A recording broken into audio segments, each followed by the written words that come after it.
भारत सो नहीं रहा था। कई लोग आज़ादी का इंतज़ार कर रहे थे, कई सड़कों पर जश्न की तैयारियां चल रही थी, लेकिन उसी वक्त हज़ारों लोग अपने घर छोड़ने को मजबूर थे। आधी रात को एक नया देश जन्म लेने वाला था और कुछ ही घंटे बाद भारत दुनिया के नक्शे पर एक स्वतंत्र राष्ट्र बनने वाला था। लेकिन 15 अगस्त 1947 की कहानी सिर्फ आज़ादी की कहानी नहीं, ये उस रात की कहानी है जब भारत ने एक नई शुरुआत की और साथ ही उसके सामने इतिहास की सबसे बड़ी चुनौतियों में से एक खड़ी थी। 1947 के पहले भारत शासन के अधीन था। लगभग 2 सदियों तक ब्रिटिश सत्ता ने भारत की राजनीति, अर्थव्यवस्था और प्रशासन को प्रभावित किया, लेकिन आज आज़ादी की मांग लगातार मजबूत होती जा रही थी। महात्मा गांधी के सत्याग्रह से लेकर भगत सिंह, सुभाष चंद्र बोस और आज़ादी के आंदोलन में शामिल अनगिनत लोगों तक एक ही सपना था, एक स्वतंत्र भारत। दशकों तक आंदोलन, संघर्ष और बलिदानों के बाद 1947 में वो समय आ चुका था जब ब्रिटिश शासन का भारत से जाने वाला था। लेकिन आज़ादी के साथ एक बहुत बड़ा सवाल खड़ा था, भारत का भविष्य कैसा होगा और क्या भारत एक ही देश रहेगा। राजनीतिक परिस्थितियों के बीच भारत के विभाजन का फैसला हुआ, एक नया देश बना जिसका नाम पाकिस्तान रखा गया और ब्रिटिश भारत का नक्शा बदल गया। लेकिन नक्शे पर खींची गई एक सीमा लाखों लोगों की जिंदगियां बदलने वाली थी। विभाजन के दौरान बहुत बड़ी संख्या में लोग को अपना घर छोड़ने को मजबूर थे। लोग ट्रेन में बैठे, सामान के नाम पर कुछ कपड़े, कुछ ज़रूरी चीज़ें और अपने पुराने घर की यादें निकल पड़े। किसी को नहीं पता था कि वो अपने घर को फिर कब देख पाएंगे या नहीं। आज़ादी का प्रश्न था, आज़ादी का जश्न था, लेकिन उसी समय कई परिवारों के लिए कुछ पीछे छूट चुका था। और फिर आई 14 अगस्त की रात। दिल्ली में संविधान सभा की बैठक हुई।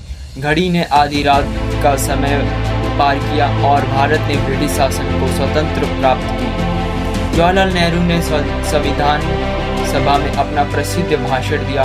भारत अब एक स्वतंत्र राष्ट्र था। जिस देश ने वर्षों तक विदेशी शासन देखा था, आज पहली बार अपने भविष्य का फैसला खुद करने जा रहा था। 15 अगस्त की सुबह भारत की पहली स्वतंत्रता सुबह थी। लाल किले पर तिरंगा फहराया गया, सड़कों पर लोग निकले, चेहरों पर खुशी थी, आंखों में उम्मीद थी। लेकिन ये सिर्फ एक सेलिब्रेशन नहीं था, ये एक जिम्मेदारी की शुरुआत भी थी। आज़ादी के बाद भारत के सामने चुनौतियों की कोई कमी नहीं थी। विभाजन के कारण विस्थापन, कमजोर अर्थव्यवस्था, गरीबी, अशिक्षा और सड़कों पर भारी संख्या में लोग जुटे हुए थे। भारत को सिर्फ आज़ाद नहीं होना था, उसे एक देश बनना था। रियासतों का भारत में एक एकत्रीकरण और स्वतंत्रता भारत की सबसे बड़ी शुरुआती चुनौतियों में से एक था।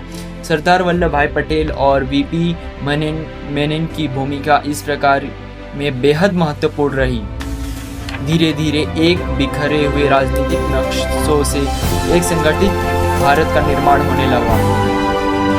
1947 में भारत के पास चुनौतियां थीं, लेकिन उसके पास एक चीज भी थी, उम्मीद। फिर आया 1950, भारत का एक गणराज्य बना। समय के साथ देश ने कृषि, उद्योग, विज्ञान, शिक्षा और तकनीक में अपनी जगह बनानी शुरू की। जिस देश ने आज़ादी के समय इतनी मुश्किल परिस्थितियों से शुरुआत की थी, आज वही भारत दुनिया की प्रमुख अर्थव्यवस्था और अंतरिक्ष शक्तियों में अपना पहचान बना चुका है। 15 अगस्त 1947 को भारत सिर्फ आज़ाद नहीं हुआ था, उस दिन एक जिम्मेदारी भी थी। एक ऐसा भारत बनाने की जिम्मेदारी जहां आज़ादी सिर्फ इतिहास की किताब में लिखी हुई तारीख न हो, बल्कि हर नागरिक के जीवन में महसूस हो। क्योंकि 15 अगस्त हमें सिर्फ ये याद नहीं दिलाता कि भारत कब आज़ाद हुआ था, ये हमें ये भी याद दिलाता है कि आज़ादी हमें कैसे मिली और इसे आगे लेकर जाना किसकी जिम्मेदारी है। 15 अगस्त 1947 की वो रात खत्म हो गई, लेकिन उस रात शुरू हुई भारत की कहानी आज भी लिखी जा रही है।